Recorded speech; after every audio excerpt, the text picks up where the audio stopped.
My name is Walter Henson, and I'm 81 years old. I don't say that to introduce myself so much as to explain why I'm finally talking like this. At my age, you start to understand that silence doesn't protect anything anymore.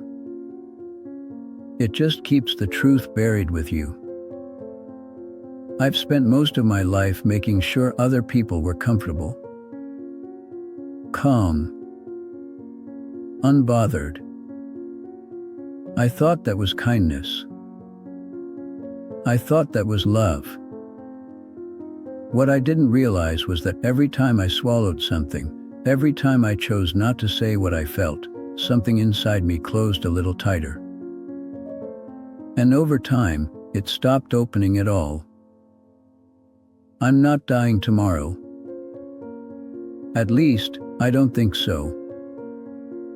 But when you're over 80, you don't make promises to yourself about the future. You wake up grateful, and you go to sleep aware. Aware that there's less ahead than behind. Aware that some doors were never opened, and never will be. I'm telling this now because there's no one left I need to protect from it.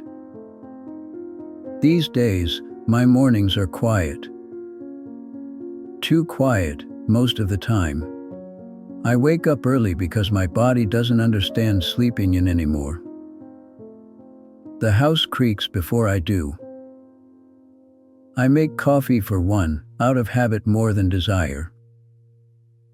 I sit at the small kitchen table, the one my wife picked because it was just big enough. That was her phrase. Just big enough. She's been gone 7 years now.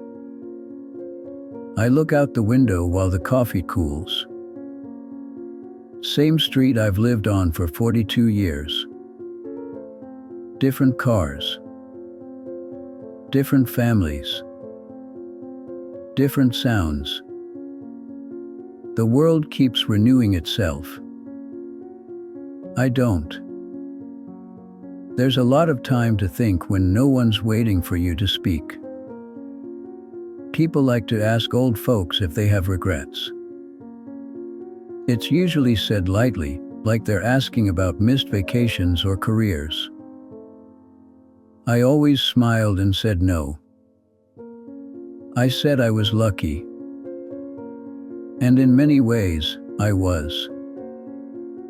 I had steady work. A home. A family. I wasn't hungry. I wasn't cruel. I didn't hurt people on purpose. But I did disappear from my own life, slowly and politely, and I don't know if that counts as regret or just something sadder. When I was younger, in my 20s and 30s, I was known as reliable. That was the word everyone used. Reliable Walter. The man you could count on. The one who didn't complain. The one who kept things moving. I wore that like a badge. I grew up in a house where feelings were treated like messes. You cleaned them up quickly or you didn't make them at all. My father worked long hours and came home tired. My mother kept the peace by not stirring anything. No yelling, no tears, no questions that didn't have answers. You learned early that love meant not being a problem. So I got very good at that. I married young. Helen was 22. I was 25. She laughed easily. She had opinions about everything, even small things like the color of dish towels or the best route to the grocery store. I loved that about her.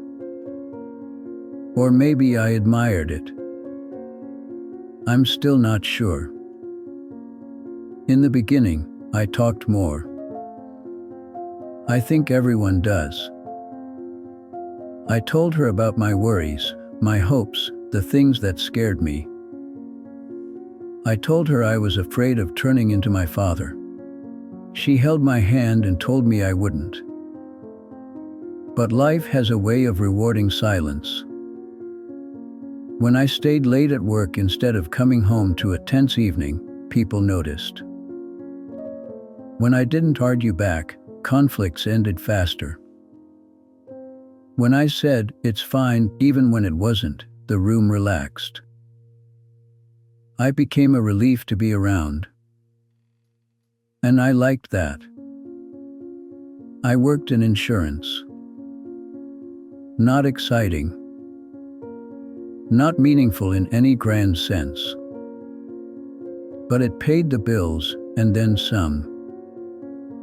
Promotions came because I didn't rock boats. Because I absorbed pressure instead of redirecting it. I told myself that was strength. Helen would ask how my day was. I'd say, "Same as always." She'd tell me about hers. About the kids. About her frustrations. I'd listen.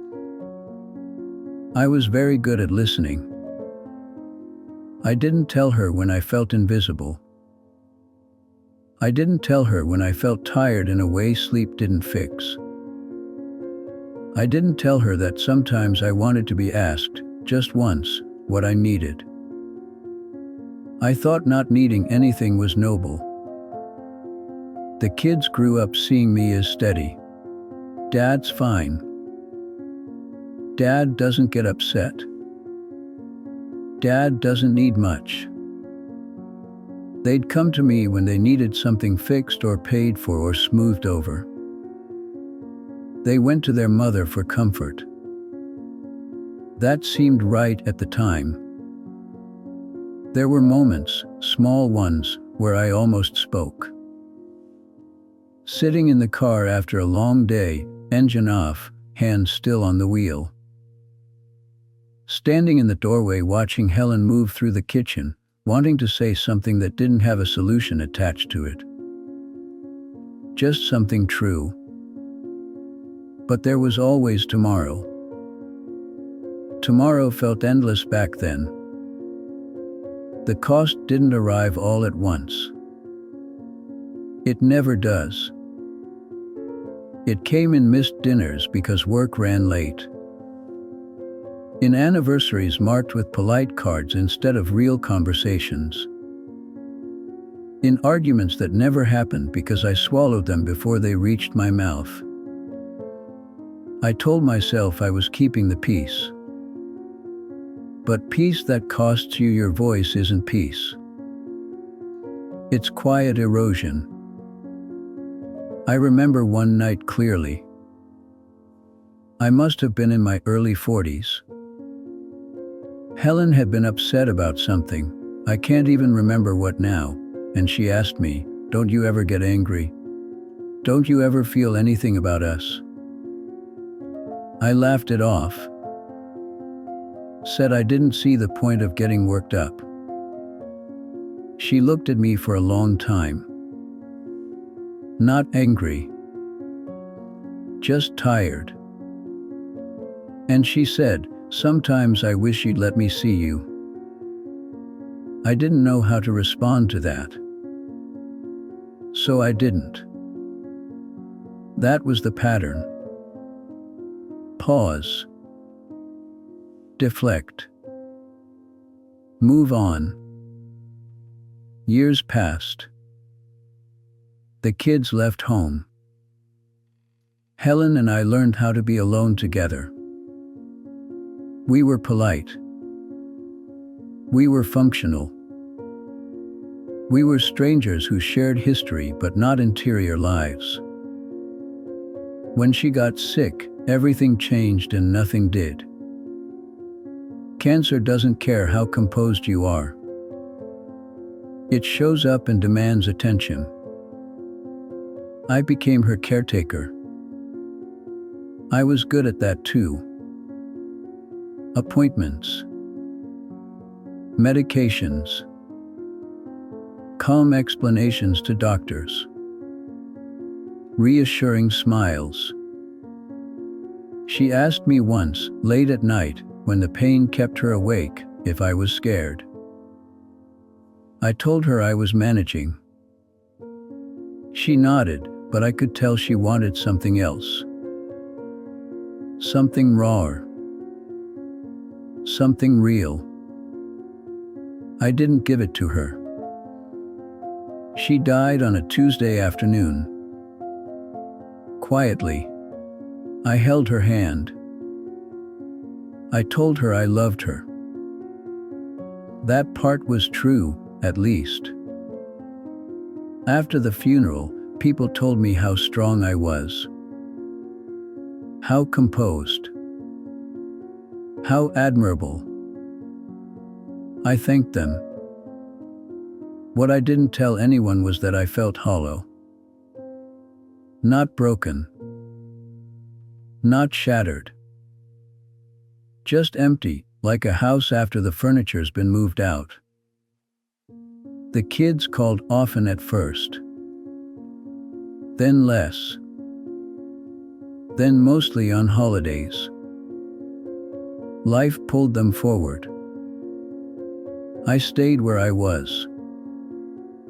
Retirement came and went without ceremony. No one throws a party for the end of usefulness. You just stop being needed. That's when the silence got loud. Without work, without caregiving, without roles that required me to hold myself together, there was nothing left to distract me from the absence inside. I'd sit in the living room and realize hours had passed without a single thought worth remembering. I tried hobbies. Woodworking. Gardening. Volunteering at the library. Nice things. Empty things. The truth crept in slowly, like a draft you can't locate. I had spent 38 years protecting others from my feelings, and somewhere along the way, I lost access to them myself. I didn't know what I liked anymore.